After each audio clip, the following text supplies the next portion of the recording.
ഇപ്പോൾ രണ്ട് ഇത് ചെയ്തല്ലോ. ഇപ്പോൾ ഇൻഡിപെൻഡൻറ്റ് വേരിയബിളിനും ഡിപ്പെൻഡൻറ്റ് വേരിയബിളിനും ചെയ്തല്ലോ. അപ്പോൾ ഞാനിപ്പോൾ ഇൻഡിപെൻഡൻറ്റ് വേരിയബിൾ അപ്പോൾ അത് ഏതെങ്കിലും ഒരു വേരിയബിൾ അതിൻ്റെ ഈ ഡാറ്റ ഫുൾ ഇങ്ങോട്ട് സെലക്ട് ചെയ്യാനാണ്. ഈ ഇവിടെ തുടങ്ങി സെലക്ട് ചെയ്യണേ.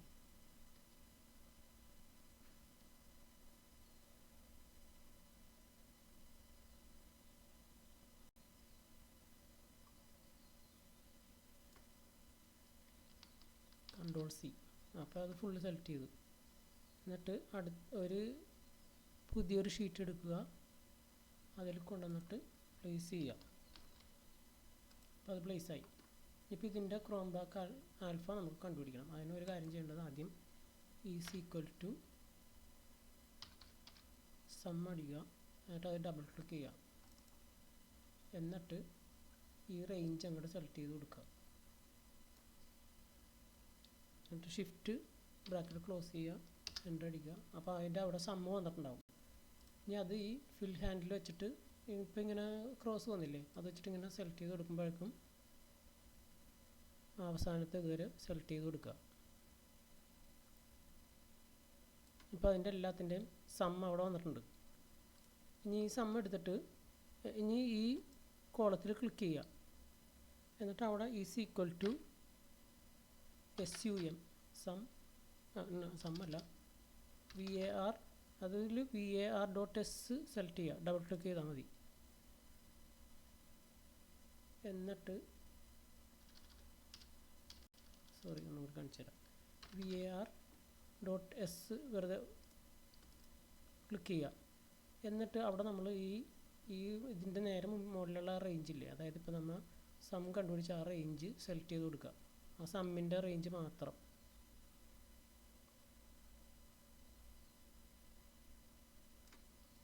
എന്നിട്ട് ബ്രാക്കറ്റ് ക്ലോസ് ചെയ്യുക, എൻ്റർ അടിക്കുക. അപ്പോൾ ഇത് അതിൻ്റെ ആ ഒരു റേഞ്ചിൻ്റെ എസ് വേരിയൻസ് ഇപ്പോൾ അതിൽ വന്നിട്ടുണ്ട്, റെഡി ആയിട്ടുണ്ട്. ഇപ്പോൾ നമ്മൾ ഫസ്റ്റ് കോളത്തിൻ്റെ ലാസ്റ്റ് കോളത്തിൽ ബ്ലാങ്ക് ആയിട്ടുള്ള സെക്കൻഡ് കോളം എടുക്കുക, അതിൽ =, അടിക്കുക. ഇതുപോലെ തന്നെ ഓരോ ഇൻഡിവിജ്വൽ ഐറ്റംസിനും നമ്മൾ ഈ എസ് വേരിയൻസ് കണ്ടുപിടിക്കണം. അതിന് VAR.S സെലക്ട് ചെയ്യുക. എന്നിട്ട് ഈ ഫസ്റ്റ് കോളത്തിൻ്റെ ആ റേഞ്ച് സെലക്ട് ചെയ്ത് കൊടുക്കുക.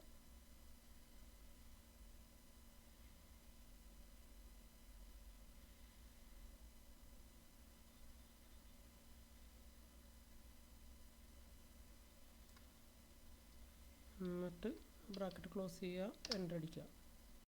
ഇപ്പോൾ ഒരു നമ്പർ അവിടെ കിട്ടും. അത് അതിൻ്റെ ഫസ്റ്റ് കോളത്തിൻ്റെ എസ് വേരിയൻസ് ആണ് വന്നേക്കണത്. അതിങ്ങനെ ഈ ഫിൽ ഹാൻഡിൽ വെച്ചിട്ട് ഇപ്പോൾ ഈ ക്രോസ് വരുന്നില്ലേ, ബ്ലാക്ക് ക്രോസ്, അത് വെച്ചിങ്ങനെ ഡ്രാഗ് ചെയ്ത് കൊടുത്താൽ ഈ ലാസ്റ്റ് കോളം വരെയുള്ളത് കിട്ടും. അതായത് ഞാനിപ്പോൾ ഒരു 7 ക്വസ്റ്റ്യനാണ് ഞാൻ കൊടുത്തുവെച്ചത്. അപ്പോൾ അതായത് 1 2 3 4 5 6 7 ക്വസ്റ്റ്യൻ്റെ ഇതാണിപ്പോൾ എക്സ്പീരിയൻസ് ആണ് ഇപ്പോൾ നമുക്ക് കിട്ടിയത്. ഇനി അതിൻ്റെ സം കണ്ടുപിടിക്കണം. നമുക്ക് ഇവിടെ സം കണ്ടുപിടിക്കുക. അതായത് =, സം കൊടുക്കുക, ഡബിൾ ക്ലിക്ക് ചെയ്യുക. എന്നിട്ട് ഈ റേഞ്ച് അങ്ങോട്ട് സെലക്ട് ചെയ്ത് കൊടുക്കുക, ബ്രാക്കറ്റ് ക്ലോസ് ചെയ്യുക, എൻ്റർ അടിക്കുക. അപ്പോൾ ഒരു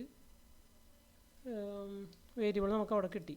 ഇനിയിപ്പോൾ ഇവിടെ കൊണ്ടുവന്നിട്ട് ആൽഫ എന്നടിക്കുക. ഇനി അടുത്ത കോളം എടുക്കുക. എന്നിട്ട് അതിൽ =, ഒരു ബ്രാക്കറ്റ് ഓപ്പൺ ചെയ്യുക.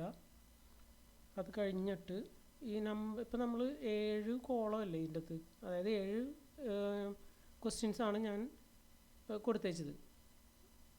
അപ്പോൾ 1 2 3 4 5 6 7. അപ്പോൾ ആ ഒരു കെ എന്ന് ഇവിടെ നേരത്തെ ആ ഇതിൽ ഇക്വേഷനിൽ കാണിച്ചേക്കുന്നത് ഈ നമ്പറാണ്. അതായത് അപ്പോൾ 7 ക്വസ്റ്റ്യൻ ആകുമ്പോൾ 7 ഡിവൈഡഡ് ബൈ 7 - 1, അപ്പോൾ 6. ഇനി ആ ബ്രാക്കറ്റ് ക്ലോസ് ചെയ്യുക. എന്നിട്ട് ഇൻറ്റു അടിക്കുക. അത് കഴിഞ്ഞിട്ട് 2 ബ്രാക്കറ്റ് ഓപ്പൺ ചെയ്യണം. അത് കഴിഞ്ഞിട്ട് നമുക്ക് ചെയ്യാനുള്ളതെന്ന് വെച്ചാൽ ഈ ഒരു നമ്പറില്ലേ, അതവിടെ സെലക്ട് ചെയ്ത് കൊടുക്കുക. അതായത് ഇതാണ് ഈ നമ്പർ സെലക്ട് ചെയ്ത് കൊടുക്കുക. അത് കഴിഞ്ഞിട്ട് മൈനസ്, ആ ഇക്വേഷൻ അനുസരിച്ച് ഞാൻ ചെയ്യാനാണ് മൈനസ്. എന്നിട്ട് ഈ നമ്പർ അതിന് തൊട്ട് താഴത്തുള്ള നമ്മൾ കണ്ടുപിടിച്ച 2 വേരിയൻസ് ആണ് ഇപ്പോൾ കൊടുക്കുന്നത്. അത് കഴിഞ്ഞിട്ട് ആ ബ്രാക്കറ്റ് ക്ലോസ് ചെയ്യുക. എന്നിട്ട് നമ്മൾ സ്ലാഷ്, അതായത് ഡിവൈഡഡ് ബൈ, പിന്നെയും ഈ നമ്പർ തന്നെ കൊടുക്കുക. ആ വലിയ നമ്പറില്ലേ, ഈ നമ്പർ തന്നെ കൊടുക്കുക. എന്നിട്ട് ബ്രാക്കറ്റ് ക്ലോസ് ചെയ്തിട്ട് എൻ്റർ അടിക്കുക. അപ്പോൾ ഇതാണ് ആൽഫ കണ്ടുപിടിക്കുന്ന രീതി. ഇപ്പോൾ ഈ ഡാറ്റ സെറ്റിൻ്റെ ആൽഫ നമ്മൾ കണ്ടുപിടിച്ചു. ഇതുപോലെ തന്നെ ഇനി മറ്റേ ആ സെക്കൻഡ് സെറ്റ് ഓഫ് ക്വസ്റ്റ്യൻസിന് നമ്മൾ ചെയ്യണം. അപ്പോൾ ഡിപ്പെൻഡൻറ്റ് വേരിയബിളിനും ഇൻഡിപെൻഡൻറ്റ് വേരിയബിളിനും നമ്മളിപ്പോൾ ആൽഫ കണ്ടുപിടിച്ചു. ഇത്രയേ ഉള്ളൂ. എന്നിട്ട് വേണമെങ്കിൽ ഇതൊന്ന് നമ്മൾ സെലക്ട് ചെയ്തിട്ട് ആ ഒരു കളർ വേണമെങ്കിൽ നമുക്ക് മാറ്റി കൊടുക്കാം, ഇതിൻ്റെ കളർ. എന്നിട്ട് ഇതിൻ്റെ കളറും കൂടി മാറ്റി കൊടുക്കുക. ഇതാണ് ആൽഫ കണ്ടുപിടിക്കാനുള്ള രീതി.